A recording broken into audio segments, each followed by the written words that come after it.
Just like that, we're into 2025. Happy New Year's to you guys. Hopefully Happy New Year. everything was well.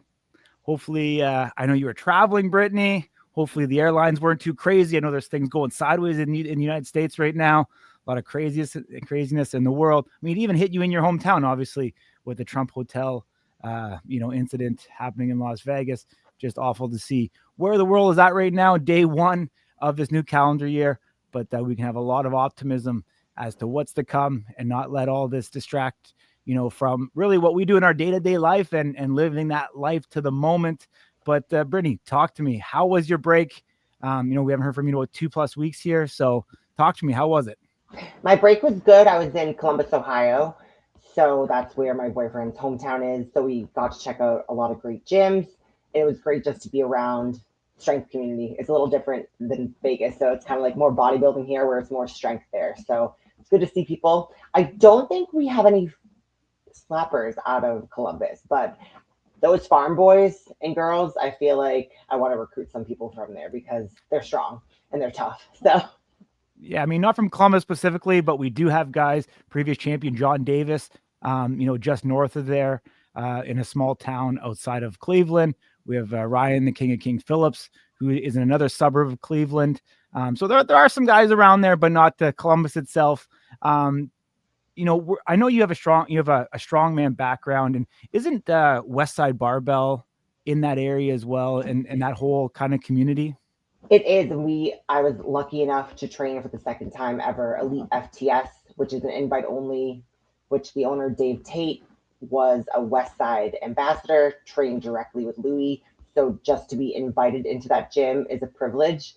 And I had fun. I was trying to be smart because post bodybuilding show, but I threw on a pair of briefs for the first time, which, if any of you are familiar with powerlifting, it's basically like an assist that makes it easier, protects your joints. And I was able to squat over 500 pounds. So ended 2024 with a bang. Got a little bit sick after. My CNS is a little shot, but it's okay. Nonetheless, I'm happy to be back. I can't believe it's already been 2 weeks. And I'm still riding the high of Power Slap 10. I was telling everyone at Christmas, we had like 4 Christmases. My boyfriend has a huge family. They were like, I can't believe you were there. What was it like? And I was showing them all the videos, and they thought it was the coolest thing ever. So I think I convinced everyone to get tickets for the next one that's here and come visit. So That's awesome. yeah, 500 pounds is impressive. What is that? 4 or 5, I guess almost 5 pounds, 5 plates aside.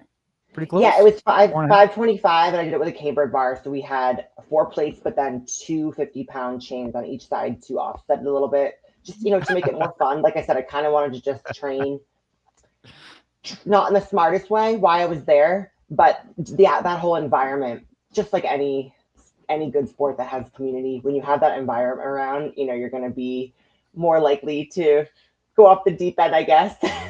Yeah. Well, I mean, not that you only went for the record, but you did it with chains as well, which is actually a really cool training segment. Maybe we'll get into it later about, athletes adding chains into their lift and what that allows you to do. Obviously, with a squat, as as you lower down, kind of takes a bit of that weight off that allows you to kind of hit that power in the hole. And then as you stand up, increase the weight as that chain gets off the ground. So maybe future we kind of, dive into that a little bit more and see if really how that can be used, potentially in combat sports, and how people can increase their strength by adapting that type of training style. Because I mean, I think that'd be definitely right up your line.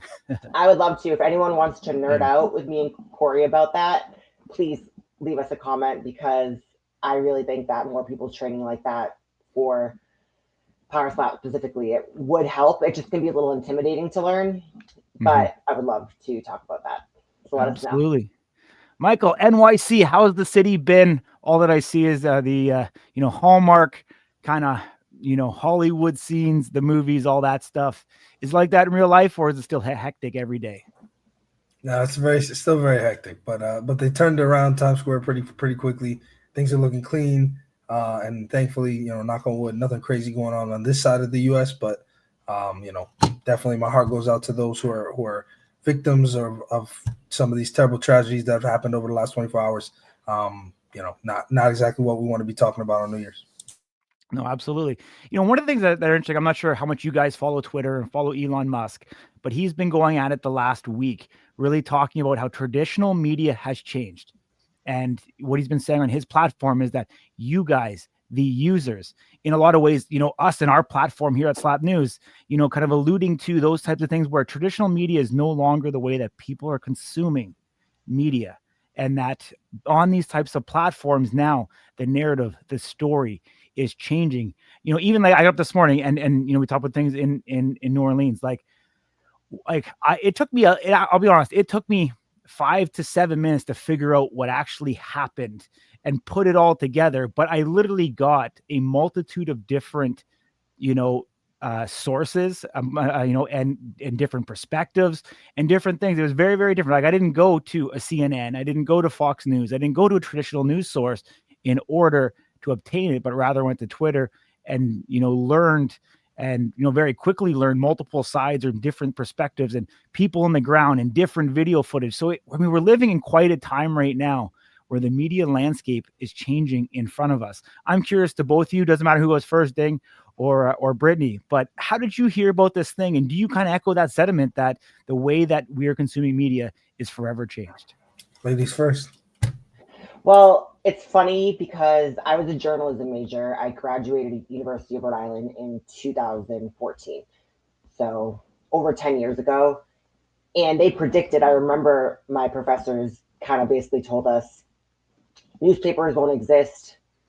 Smartphones are going to be the next big thing. And even I worked at a local Fox affiliate and it almost felt very competitive. Twitter was very popular then. It felt very competitive for not who could get. I feel like they lost integrity as far as fact checking, and it was more just about speed. And even if I'm really into the Census Bureau here in Nevada.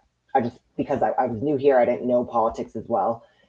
And they send out old fashioned ballots and ask questions. And a lot of the questions have to do with media and how much you trust where the news is coming from. And the status, I can't remember exactly what it was, but I know it was over 70%. People were getting most of their facts from Facebook in my age group, which was 30 to 45. So it's a good thing and a bad thing. I don't think as a whole, we're working as hard to make sure anything we're delivering is factual. I think it's still about speed. On the positive side, we're getting information fast. Like I said, it's not always accurate. So it's hard to have an intelligent conversation without looking at a few different sources and trying to do the research yourself, which is hard. Like I'm lucky I was a journalism major, so I know how to research and stuff, but to the average person, they may not have time to do that. So I just encourage everyone to listen to multiple news sources, multiple websites. There's actually an app I have which it pulls from a couple different places and it gives you like a percentage of how accurate it is. So that's pretty cool. But again, I don't fully trust it. I sound like a pessimist saying this, guys, so I hope you don't think that. But what's the app called? I feel like Law and Crime has been sponsored by an app that sounds just like that before. Just fact news with 2 S's. Maybe I don't remember. Yeah, I mean, you bring up a great point. I personally consume my media from independent sources generally in the beginning, and then if I want follow on more information, I'll usually get that from terrestrial media. So, for example, with this New Orleans thing, I found out about it from social media just generally, but then to find out, he's an Army veteran, that there's people at his house. There was other people who were planting bombs, like allegedly, right? All of that came from terrestrial media. So that's kind of the split. I'll get the original story in the beginning, and then the media will kind of fill in all the blanks. But it's a shame that there is all that kind of, this way, that way. They'll spin it. Honestly, you should just say news as news. But I guess that wouldn't be. There you go, like Kiefer, Law and Crime, baby. Law and Crime is a great source. I will say that as far as I'm concerned. If you've ever listened to them, very, very professional, very intelligent. They're all attorneys, so they know this stuff. I feel like pretty unbiased. But anyway, we're as much as all that stuff is important and going on, and like we said, our hearts go out to all those people affected. We're here to talk about Power Slap. So I got to break some news. It's not the best news, but it's also not the worst news. Unfortunately, Josh Boisvert is not going to be joining us live. That's the bad part of the news. But the good part of the news is we are still going to hear from him. Corey and I actually spoke to Josh a little earlier off camera, or I'm sorry, not off camera, off air, so to speak. And we asked all the questions that we know, people want answers to. I thought it was a great piece. He's in good spirits. I'm sure that what you hear from him is reassuring. So you will still hear what he has to say, but you won't be able to engage and ask questions or anything like that. And that's again just out of respect for us giving everybody a safe space when they come up here and not trying to make it Jerry Springer or the Bad Girls Club. So you will hear from Josh here shortly. It's just not going to be live, and you'll see that segment. But anyway, before all that happens, let's move into something that's sort of been, I'll say, front page news for Power Slap. It kind of came upon us last week unexpectedly, but it's actually been a great gift. The Power Slap Awards, 2024 Power Slap Awards, Power Slap themselves actually did awards this year, and I think we were probably surprised by some of the outcomes, and we probably predicted some of the other outcomes. So why don't we just go straight through, kind of start with the first one.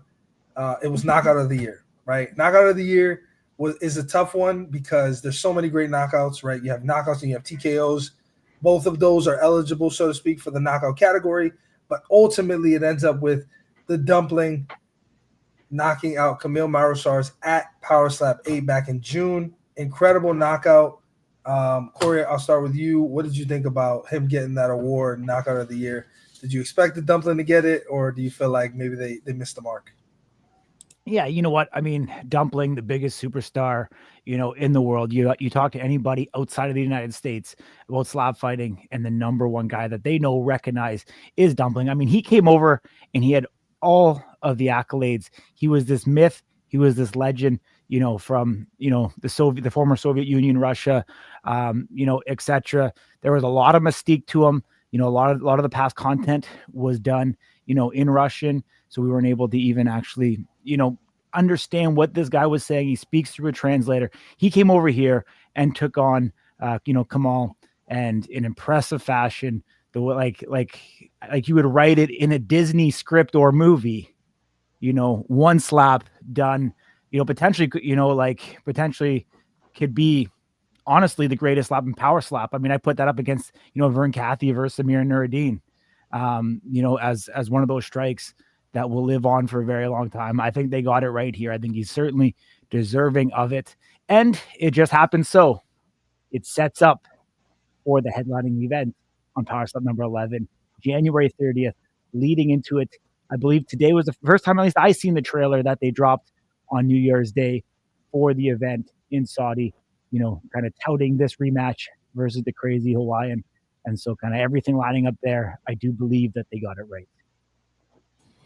Brittany, obviously you were there at Power Slap 10, so you saw a couple knockouts proper. The one that comes to mind that was sort of the most, I guess, obvious, right? It was Pono Pa versus Cooper Housley. But, the Dumpling clip has gone around the world a million times. What were your initial thoughts? Like, did you feel like, what, there was a better candidate out there, or do you agree it was picture perfect? I mean, Dumplings, I remember watching his technique because when I was first considering doing it, I feel like he was the quickest in terms of setup. I feel like he just executed.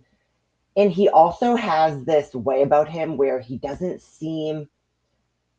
seems like he's just there to work. He doesn't seem like he's there to show off. He doesn't seem very loud. I mean, again, I wasn't there in person, but just judging from the social media clip, he doesn't seem like he's trying to get too hyped. He just kind of seems like he's in his zone, and he's scary. He looks like, yeah, I mean, that to me, it just looked pretty flawless compared to what I saw at the live event in 10.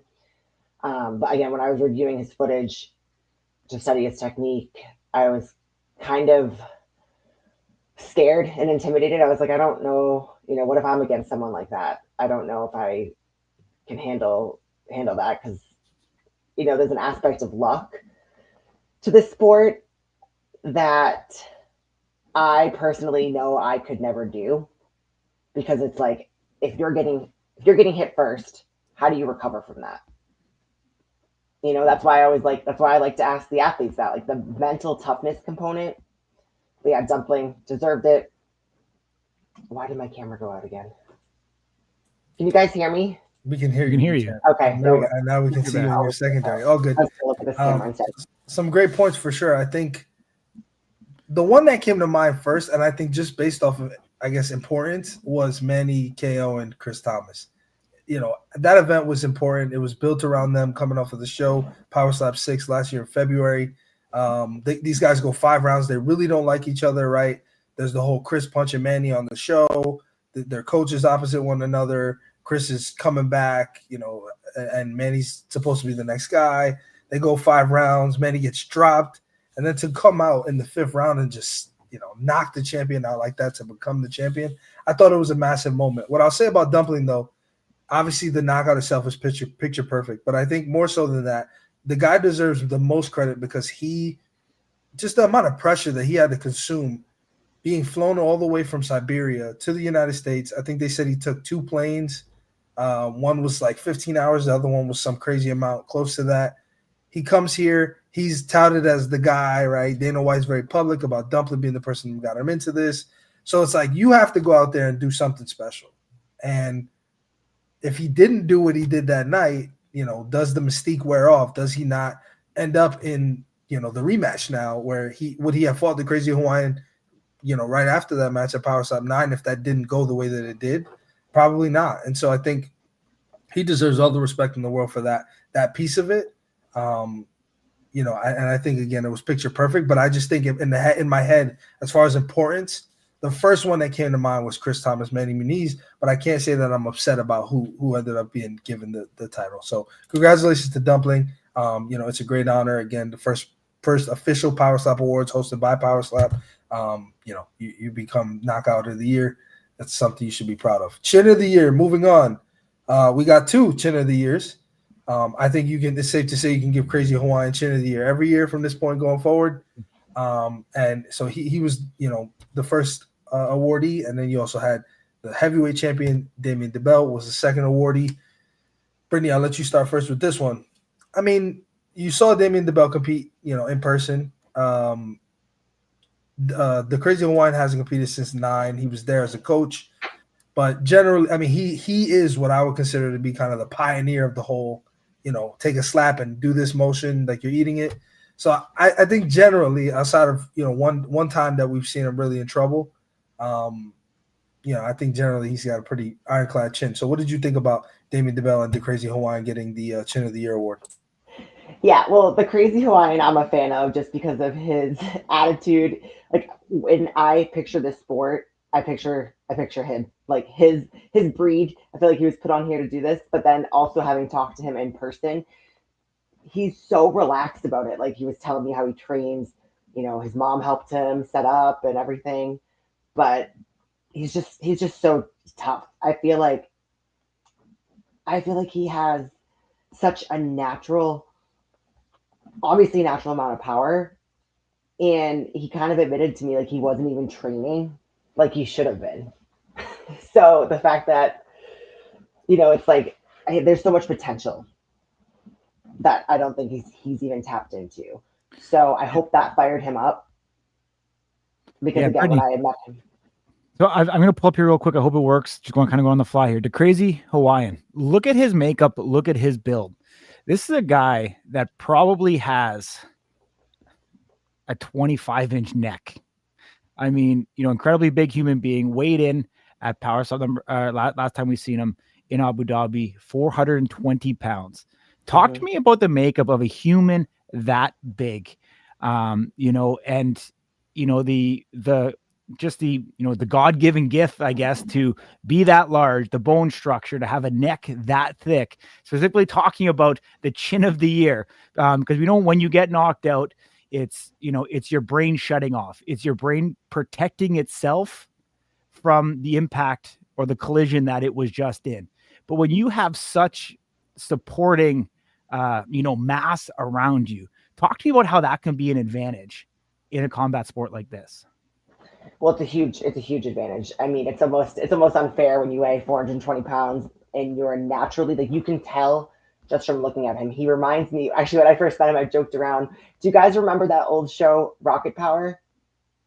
I do not. No, okay, you'll have to look it up after. But there's a guy. I know where you're going. Tito. I told him that. I was like, you remind me of Tito. And Tito was a chef on the show who was a big Hawaiian dude.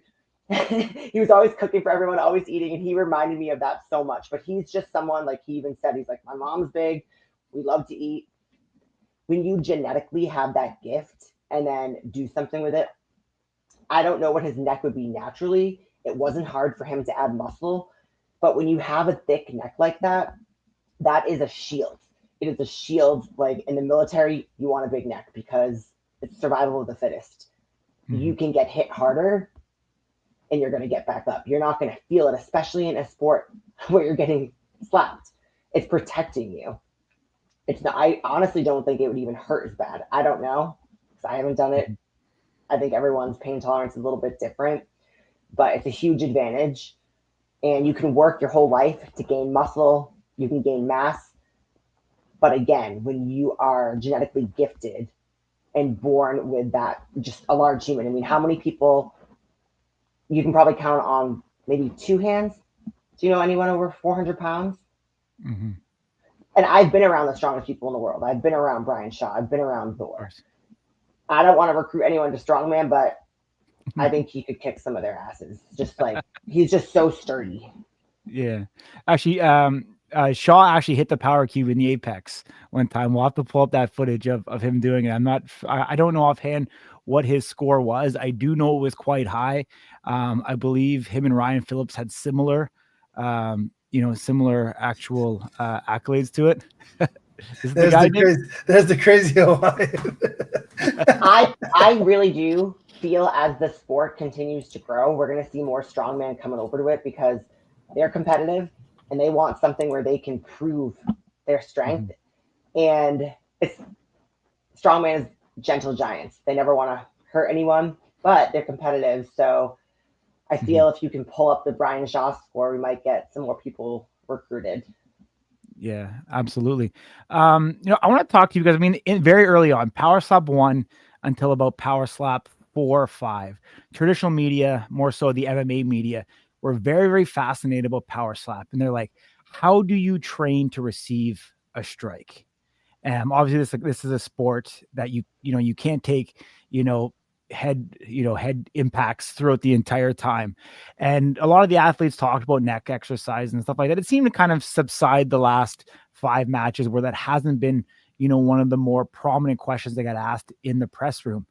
But Brittany, from, a technical standpoint, in terms of athletes of Power Slap who watch our show, which we know there are many of, how can they and what should they be doing to help strengthen their neck? Because, I mean, obviously our neck can move 365 degrees. Should it be more unilateral? Should it be rotational? What can people do? I mean, maybe not even specifically just the neck, but talk to me about the traps and all the supporting, muscle groups that you can recruit around the neck as well that can help people get an advantage. Great question. I love that. I used to do a lot of neck training, and I was actually surprised when I was interviewing the athletes that a lot of them don't specifically do it as much anymore. But a strong neck, strong traps, that's the foundation. And a lot of people, I like to kind of compare it to bodybuilding. I call bodybuilding muscles show muscles versus an athlete that has to protect themselves, a go muscle. Mm-hmm. So things like the yoke, putting something on your neck, back squats versus like a hack squat. You want to feel the weight, on your back. And then using neck exercises as more of an accessory movement. The cool thing about neck training, unlike a small muscle group like biceps or something, you can train it almost every day. Different perspectives. I've seen one of my favorite ones. The internet does not like this exercise. People get really upset about it. But have you seen sled drags? Yeah, of course. Traditional sled drags. Okay.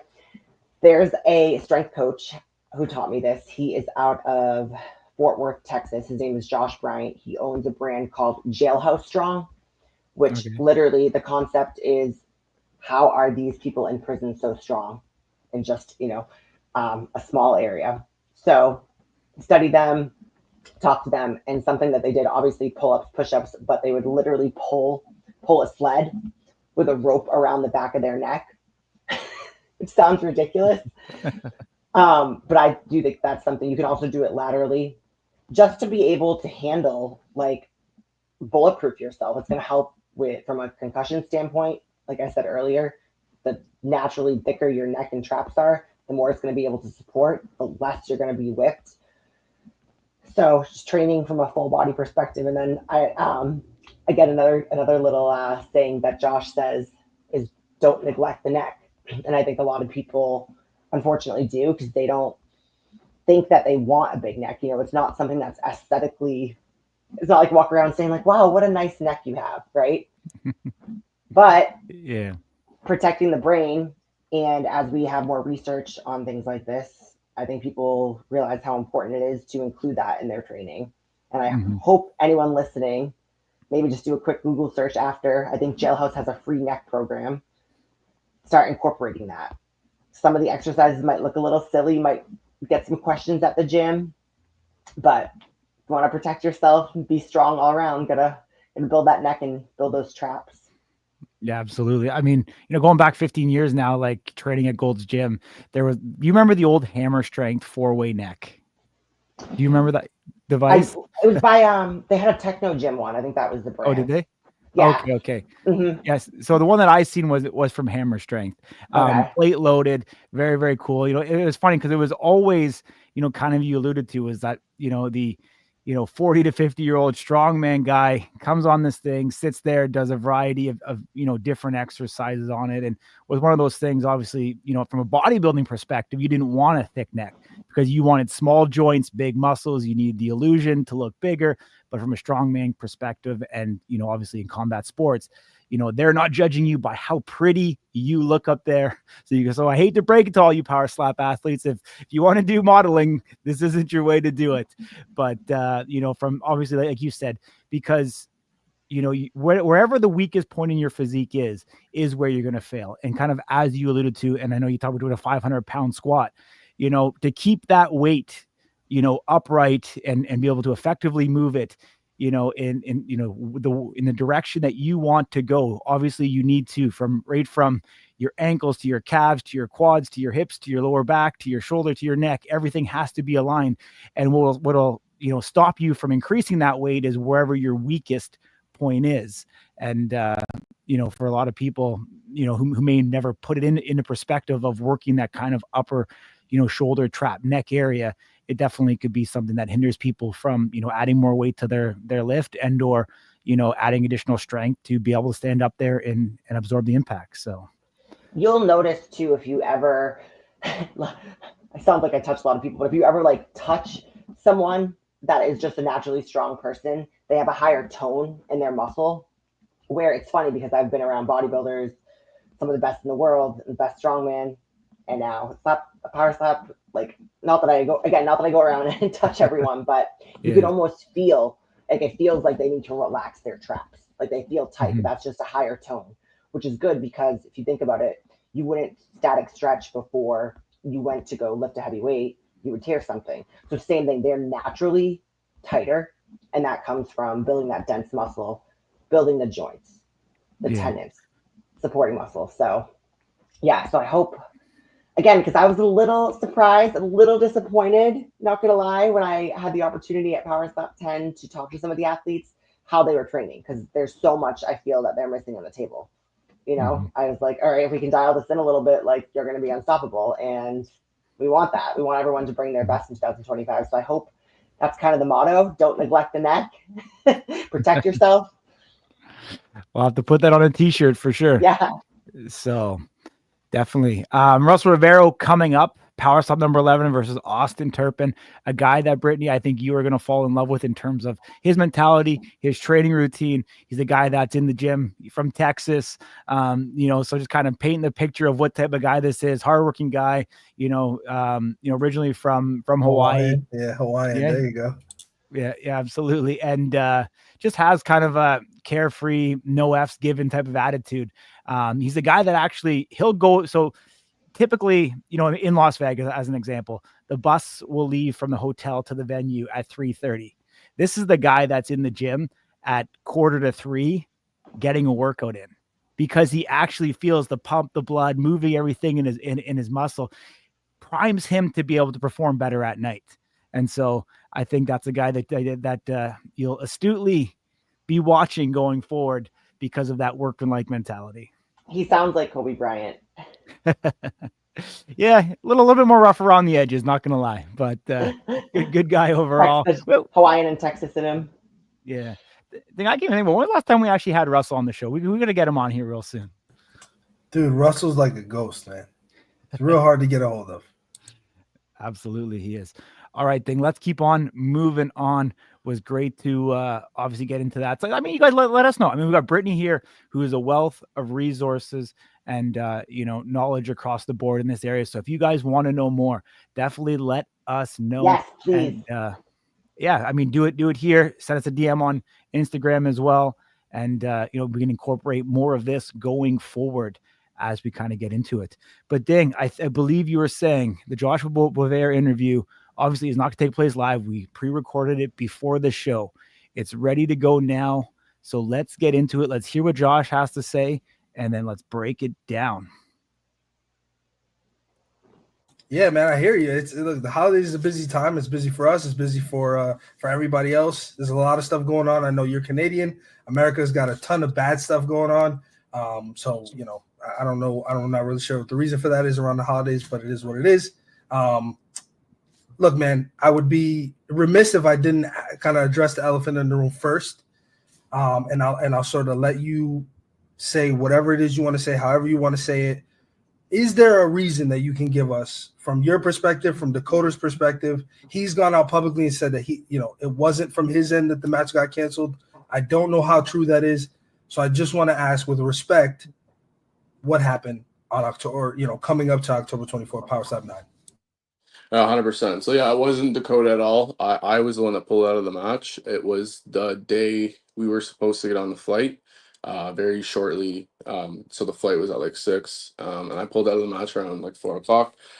So it had to do with, everybody goes through shit, whatever. But unfortunately, it affected me like physically. So I currently actually weigh 155. And have you guys known, like I usually weigh around 165, so I lost about 10 pounds in a short amount of time, and it just wasn't in the best interest for my health to take on that fight.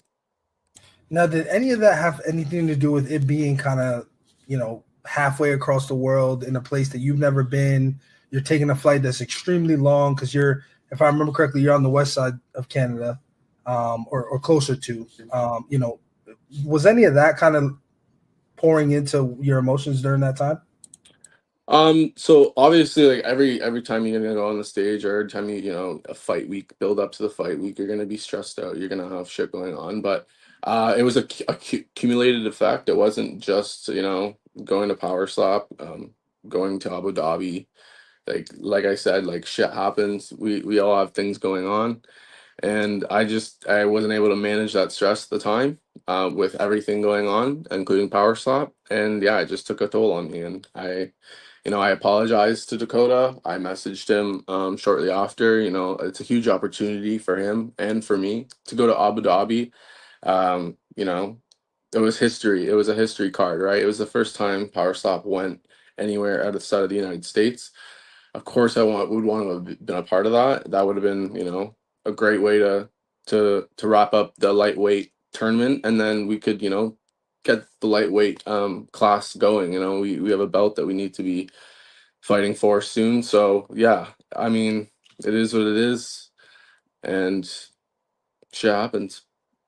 Yeah, I mean, here's the truth, man. If you make that flight, you show up there not yourself, not 100%, and then you lose, the only person that has to suffer from that, getting half your check, blemishing your record, is you. Nobody else. All the people who are going to say things or sit on the side with commentary.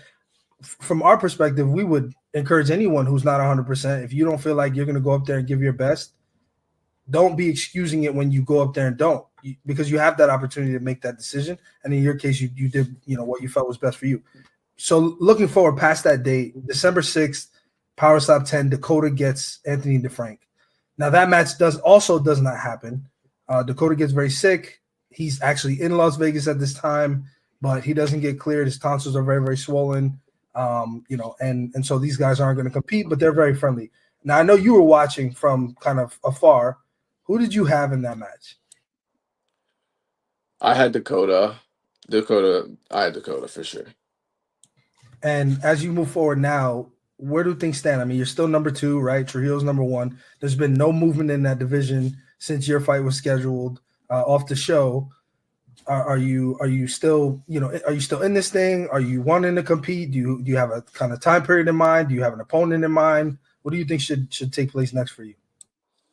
Yeah, like at the end of the day, it is whatever Power Slap wants. I am still a ranked an athlete with Power Slap. Nothing's changed there. So yeah, at the end of the day, it's whatever they think is the best. If it's the same Dakota versus Boisvert, or however they spin it. The division needs to move. It hasn't moved since the show. So some things need to happen for sure. Awesome, man. Corey? Yeah. I just want to ask out of, fighter safety, because we don't get the matches till the very last minute, sometimes, 7 to 14 days before. Do you felt like you had enough time to prepare for this match and make that weight? Was it just a miscalculation on your side, or was it a rushing of having to actually cut that weight, be there, and get on that flight? Just curious on that one. Yeah, so we spoke about, I think it was a week before the fight, and I was saying I was 164, so that wasn't the case. So I was going through, like I said, I wasn't cutting weight. This had nothing to do with cutting weight. This had absolutely everything to do with I just was not in a good space. Gotcha. So I didn't even start cutting weight. Like that was just purely like shaved off 10 pounds because of external factors.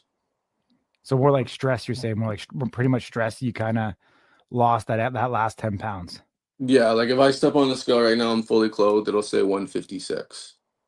So Gotcha. I'm under 155. So you're just kind of chilling there right now. Gotcha. Yeah. Is it now? Is it something that you can't put on weight? I mean, did you indulge over Christmas and still couldn't put a pound on? Yeah, no, yeah, it's just some shit going on that that I'm working with, right? I'm working on it 100%. Yeah. Got you, man. I mean, it's never easy. Obviously, this time of year gets incredibly difficult too. So, we hope that you're able to get everything right, get it straight, get back up there. I mean, when you take on, any combat sport, obviously you have to be, in the right mental and have everything in your life lined up, before you get up there. And, do you see a return anytime soon? You think is you're kind of just taking a leave indefinitely at this point? Like, where are you feeling? Yeah, I expect to be back soon. Everything happens for a reason. But all you can do is move forward and grow from it. I learned a lot from the situation, and but at the end of the day, I am a human. We go through shit, and you just got to keep going forward. Absolutely. I mean, you can only control what you can control. But I mean, as you alluded to earlier when you were talking to Ding, we haven't seen a match since the show. We still have, unfinished business with the 155 category. There's been no conclusion to it yet. You were supposed to go up against Dakota against Anthony. What do you think, in your perspective, makes the most sense for the division going forward? What are the matches that should come, and how do we get to potentially a belt, against Robert Trujillo? I mean, yeah, if they want the belt out fast, it'd be simple. It'd be me and Rob, done. 1 and 2, go after it. But we also need multiple matches. Like we need to see where the division is. Like people are saying that the show doesn't exactly give you like a proper ranking because it's just 10 people ranked based off of kind of what happened on the show. But now we can intermingle and get some good matchups and see where everybody actually is. Gotcha. All right, then back to you, my man. Josh, I want to close with this, and I think this is probably the part that most people are missing with this kind of whole thing. You know, you've been kind of MIA, you know, and as you explained, you're dealing with stuff, you're managing your life and stress, but you're not the only one that's doing those things, and you might be the one that has done it in a more, I guess, public's not the right word, in a way that's gotten a little bit more attention. But I think there's still an opportunity for people to learn. And it sounds like you're still going through some of the stuff. But is there anything from, you know, when this all started kind of becoming a part of your life to now that you can offer to people who are going through the same exact things as you, whether that's your peers in Power Slap or just anybody who's tuning in? Like, how do they deal with adversity when it's up here and not necessarily, you know, getting through that last rep at the gym? Maybe it's just something they're battling in their head. Yeah, 100%. Like, make sure you're not like, if you're going through some shit, like, talk to people. That's another reason why things kind of blow up, when it's all just too much, and it's too much pressure, and it's the end, like the last minute, right? So just make sure you're talking to people, and make sure that it's okay to fucking, you know, cry and fucking talk to people about how you're feeling, and, you know, show emotion. Like, we're all human. There we go. Catching up, Joshua Boisvert, fellow Canadian. Gotta throw that every time, and I know it just puts a stitch in Ding's side. Yeah, I'm calling you out, Ding, but getting caught up with Josh. Brittany, sometimes it's mental, it's not physical. Listen to that interview. What's the first thing that jumps out at you?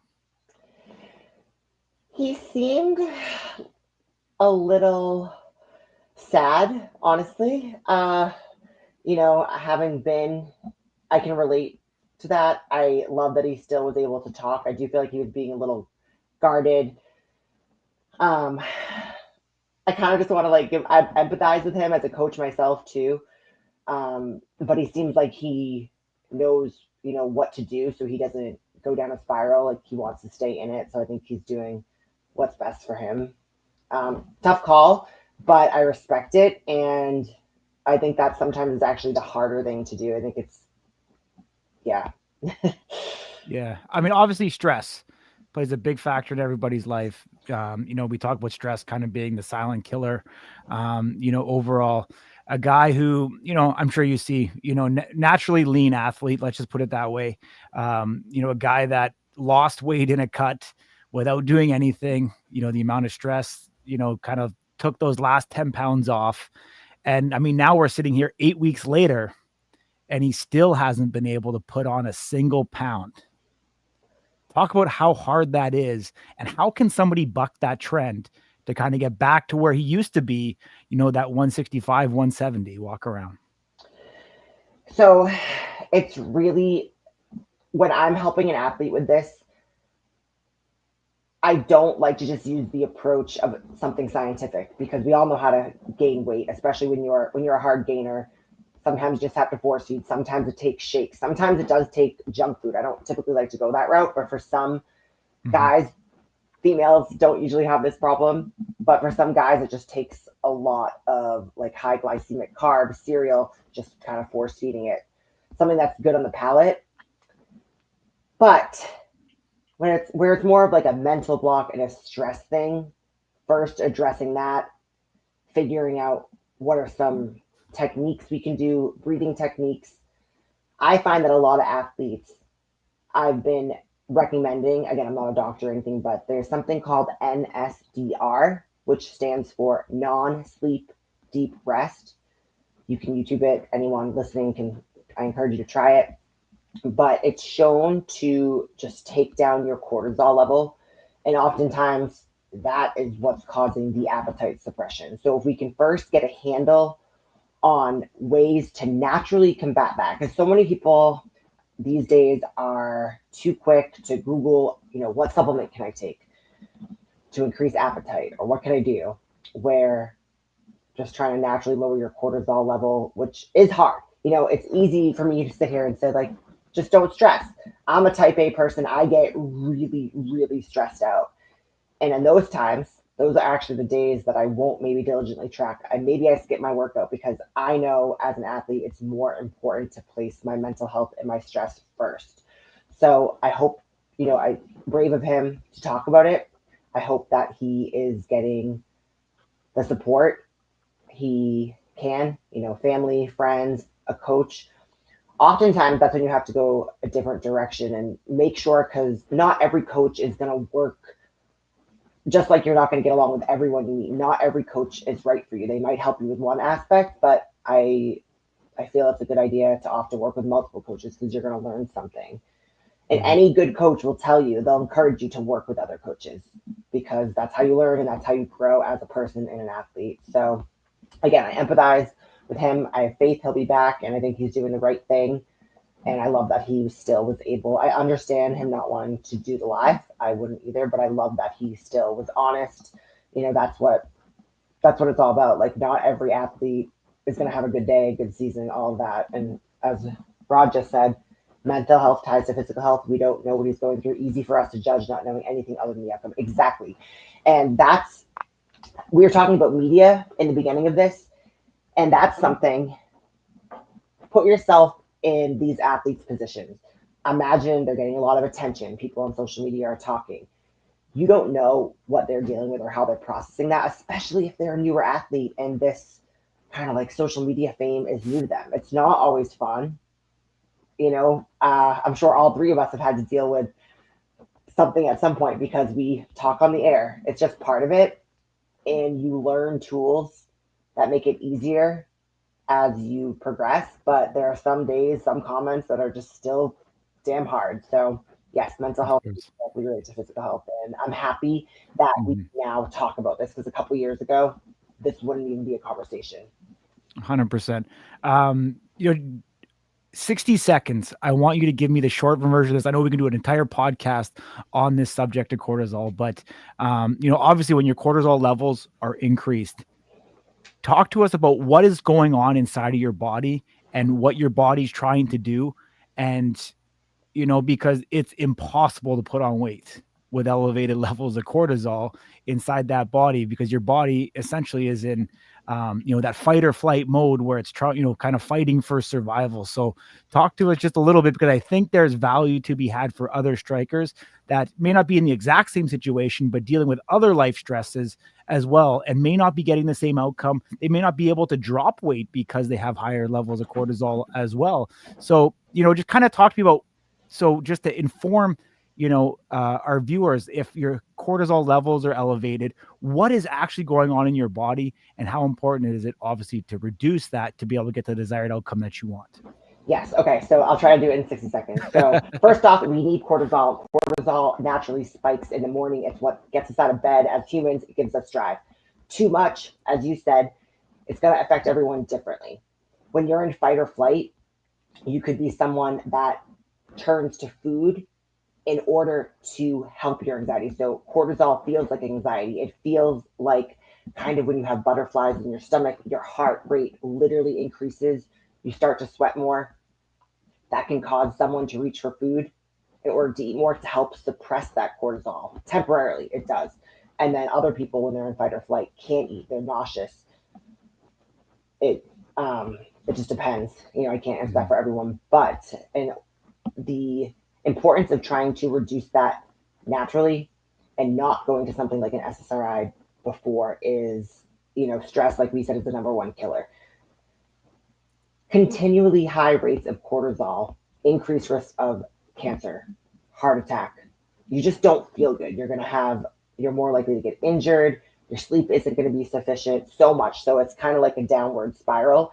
And oftentimes people try to put a Band-Aid on what the physical repercussions are, rather than trying to go back and address the cortisol and the imbalances first. Everything starts with the brain. Like we were saying, mental health is physical health. There's a little control center up here where all the hormones and the happy, the dopamine, serotonin, neuroprepinephrine, all of that is king. Your body doesn't work well without that. As soon as it slips, got to work on it. And I'm not afraid to admit this. I'll come out and say this. I'm someone that if I don't work on my mental health just as much as my physical, I can feel it slipping. And I try to be very open and honest about that to help other athletes. So hopefully that was not too long. All good, all good. Michael, any final words? Anything that you extracted from the interview that we just did with Joshua Boisvert? And ultimately, do you actually think we're going to see him back in this mix really soon? And then we can kind of, prognosticate as to where we think this 155 division is going to go.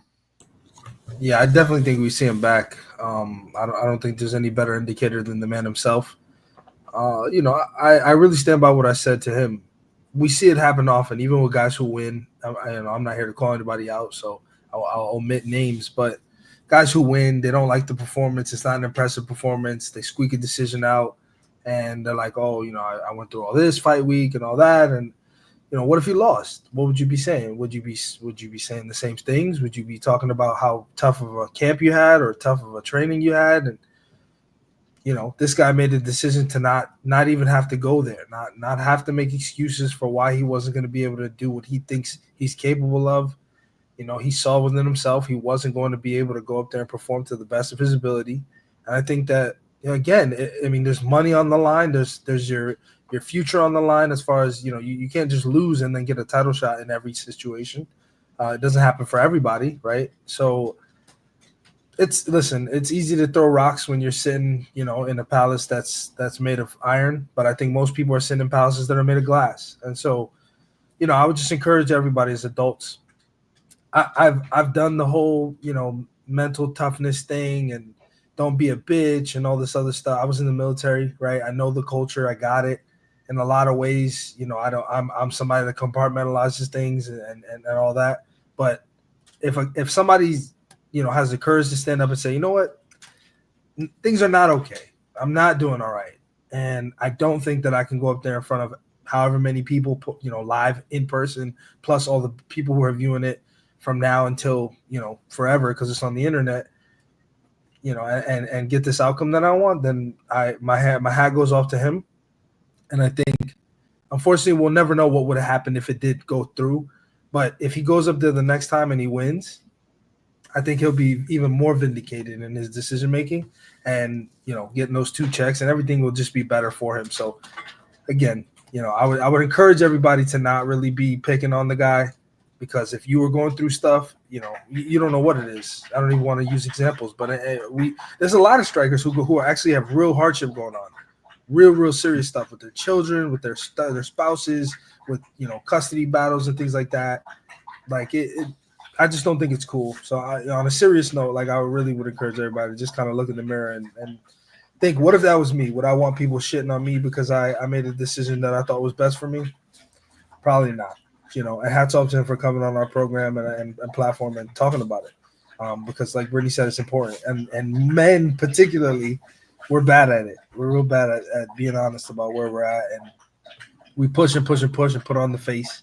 But in reality, we're all human, and we've seen people go through the craziest stuff, even in Power Slap, right? People giving kidneys away, people losing family members and people that they love.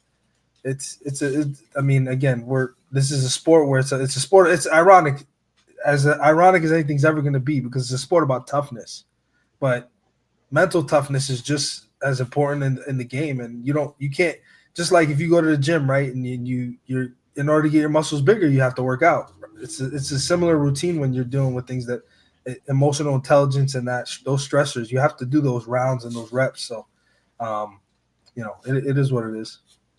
Yeah. I was just going to add. Yeah. Go ahead, Brittany. I was just going to add, again, I'm really grateful that you both are comfortable enough talking about this, because I've always felt that vulnerability is strength, and kind of the same way I used to be someone that I have brothers. I come from a tough Italian family, a lot of military stuff. So I always just put on a straight face no matter what. And I thought that expressing any kind of emotion was a sign of weakness. And ever since, I feel like since 2020, it's been really refreshing to see more athletes, especially men, openly talk about this, because we're starting to kind of break this stigma. Women were always seen as more emotional, but it's especially important because every athlete, no matter what sport, I feel you have a sense of responsibility to any of your fans or anybody looking up to you to be honest. And you're the one that can make a change when you talk about whatever you're talking about, mental health, physical health, anything like that, you have the power. So it's your responsibility to always be vulnerable and honest, because you don't know whose life you can change just from being honest. Because, like you said, we don't know what other people are dealing with. And sometimes people look at athletes and put us on a pedestal, which at the end of the day, we're just humans. Like, we have a cool hobby, but it doesn't make us, bad stuff still happens to us. So I really am thankful that you guys talked about this. I think this was a great way to start 2025. So thank you. Yeah, absolutely. I mean, it's definitely something that we haven't touched a whole lot on, with probably a different episode than we normally do. If you're religious, watching Smack Talk with us. And as you kind of alluded to, I mean, the fight business is the entertainment business, and, it is incredibly ruthless, through and through. And so when you do have these types of things come up, and obviously humanizing these athletes, I think, which often doesn't happen, you just see, hey, there's a match going on. Here's one guy, here's another guy. If you tune in Slap News and watch our pre-fight interviews, you might get to know, 7 to 10 minutes of that person. I mean, that's just a speck of them in their entire life. I don't think you fully know and understand that individual. For a lot of people, they don't even care. They just see two athletes up on stage and they make judgment based off the physical appearance before the actual match itself of who they're going to back, or just who, from what they see up there on TV with, Haley and Bisbing, adding some extra commentating and stuff like that. And they do a great job and everything else. But, I think you kind of alluded to where, sometimes there's things, I mean, a lot of things we talked about this show, like life is bigger than the sport itself or competing, and, the longevity of your health, as, a human being sometimes is bigger than the sport as well. So just really taking all of that into, perspective, into the moment, and being there to obviously, live the most fulfilling, healthy, wealthy life that you possibly can, and make sure you take care of yourself, because if you don't, nobody else will.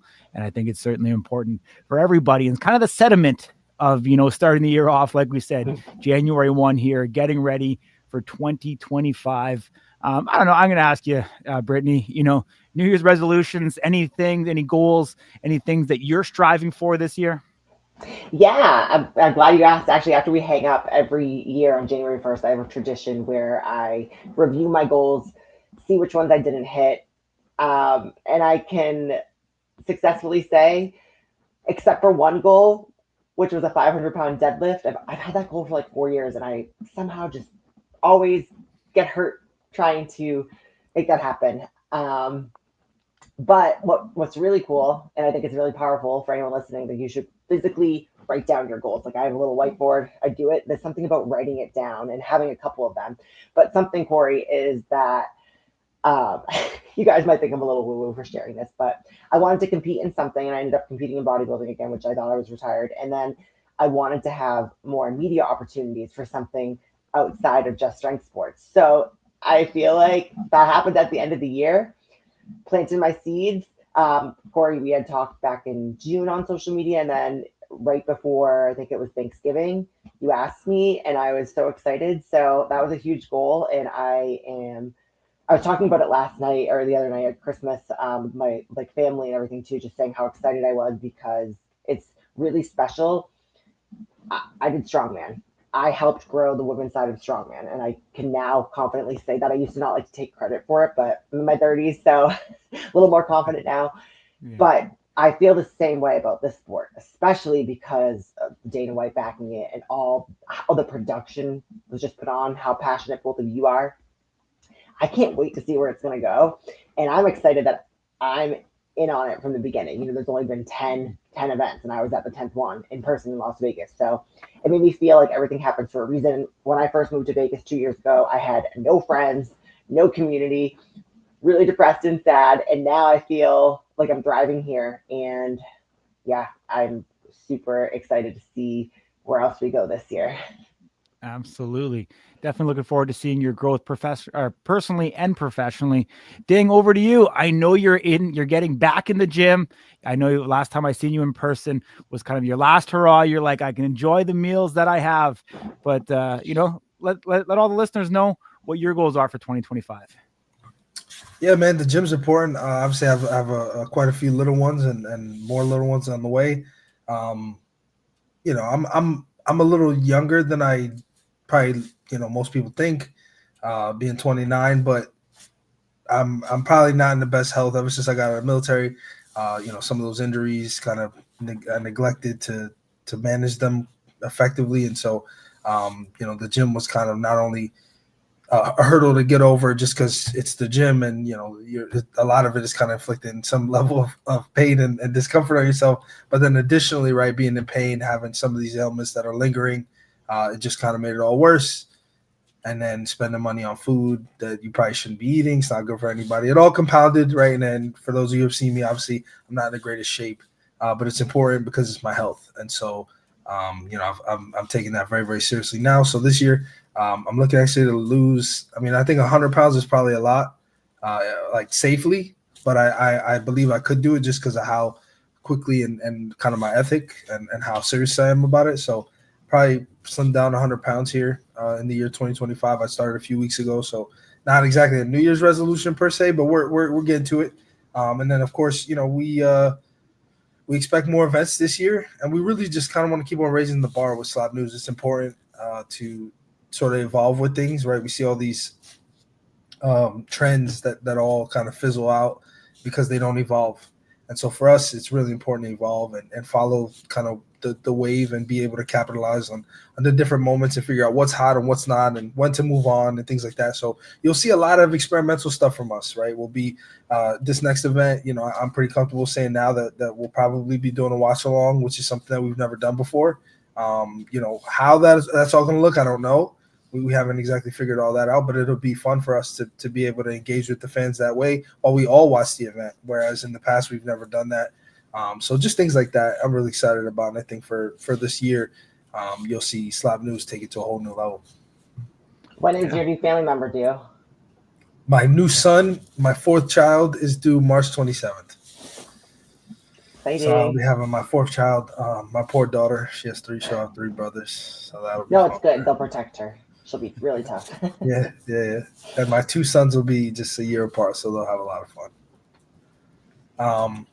Let's see, do we have anything? And then lastly, I think it's fun always to sort of look at fantasy matchups and things that can happen throughout the year. And obviously we do some level of matchmaking and those things on this show. But one of the things that we thought would actually be a really good initiative to take on was to sort of engage people and figure out who they think in each division would be the champion at the end of the calendar year. So that's something that you can look out for the rest of this week. Probably drop it in the mix of 2 days. But in each division, when those posts all come out, I want you guys to comment on them and, share to your story, tag the person that you believe will be a champion in whatever respective division, welterweight, light heavyweight, middleweight, super heavyweight, heavyweight, and lightweight even. Because we talked about it a couple weeks ago. Chances are a lot of championships are changing hands. Obviously, there's some championships that don't have a champion right now, right? Like lightweight, there's not really a women's champion at the moment. But we expect, in a very short order, those things to happen. So I'm interested to see. And then there's some matchups coming up that are going to have heavy implications, right? The Dumplings taking on the Crazy Hawaiian for the second time, super heavyweight championship. Obviously, a new rule that doesn't allow for draws. Technically, it still does allow for draws, but really, really, really tough to do. Unless you get like a double foul and it's so close in that last round. I mean, I doubt it'll happen, but so there will definitely be a victor there, we expect. And then also that light heavyweight championship fight was originally supposed to take place in Power Slap 10 now. Wolverine taking on Vern Cathy, Power Slap 11. That's another big one. Right behind that, the third match that we'll see on there, Russell Rivera, Austin Turpin. If assuming both guys are, good on weight, whoever the victor of that is, all but has cashed their check to the next title shot for light heavyweight. So all of this stuff is just going to continue to move, right? We have Brandon Bordeaux, Isaiah Quinones. It seems like the next thing to do at middleweight, right? Isaiah Rodriguez versus Anthony Blackburn seems like the next thing to do at welterweight. Dorian Perez versus Damian DeBell again seems like the next thing to do at heavyweight. So all of these opportunities for championships to change hands, chances are some championships are changing hands. So we want to play that game a little bit. And listen, if you guys think of anything, I don't think we stress this enough. If you think of something that you're like, man, I wonder what people would say about this, shoot us a DM. Hey, I had this idea, right? Like we absolutely would love to do, content pieces and stuff that you guys want to see, that you want to engage with, that you think about when you're going to sleep or when you're staring off into the sunset, whatever, where you have a great idea, like don't feel like you can't just reach out to us and say, hey, I think this is a great idea for you guys to run with. And, who knows, maybe we will. Absolutely. I mean, kind of over encompassing this. I mean, we touched on a lot of things, like we said, we haven't talked about on this show previously, kind of this time of the year. I think if anything right now, you have more power and you have more support than you have ever in the past. And so if you are feeling alone, you feel like you're on an island, or you feel like you're not able to get the support that you need. I think right now, the community that's being built here, in Power Slap, and, even with the Slap News community, like Ding was alluding to, you can send us a message. You could reach out to, a lot of people. We're here to talk to you. I think if anything now is more of a time that things are coming to the forefront, the acceptance of, mental health. A guy like Joshua Boisvert, who is able to push through it and come on our show and, be able to, lay the platform for what is to come. There's definitely a lot of things, that kind of lean into it. We brought Brittany in. She's encouraged you guys as well to reach out to her if you guys have any questions about training and dieting and or weight cuts, etc. And really, that's what we want to, stand out and be different upon. I think that's one of the things that I'm really prideful on going into 2025 is truly being here for the people, the hardcore spectator of the sport that wants to engage, that wants to interact, that wants to have their say, to be able to have an open debate. I mean, there's ways to do it respectfully and there's ways to do it, distastefully, but we want to be able to have a platform that you can come in, bring your opinion, forth, have healthy debates and be able to, one, be entertaining, but two, also be constructive and be positive. And, I think if you stop growing, you stop learning, you're essentially dying. And I think at Slap News, we have to continually, every single week to week, month to month, continue to evolve the content strategies that we have, the platforms that we do, the content that we do from event to event. We keep pushing ourselves to get better and better. And, I'm incredibly excited as to what this year has to come. We've been here all the way back to Power Slap #1. We've cut our teeth through these first 10 events. We've learned a lot in the way. We haven't always got it right. We've dealt with, a ton of technical issues, adversity, different things. We've problem solved. We've created backups. And I mean, overall, I think from where we're at now, we're getting better and better. Ever since we've launched this program, we haven't missed a single week. I think that's pretty impressive. I don't even know. Do we even put the numbers to the week anymore, Ding? I don't even know if we do that. But, yeah, this is 43. So we got 9 weeks left to 52. So 43 consecutive weeks, haven't missed that. Something that I'm definitely proud of. Doesn't always happen on the same day at the same time, but we make sure that we continue to bring you guys, content every single week. And let's end it on that note. Brittany, appreciate you. Much support and respect and everything that you do, what you're bringing. Incredibly excited for the year to come. And Ding, I'll just leave it at that. And Ding. Thank you guys. Happy 2025. See you next week. Take care.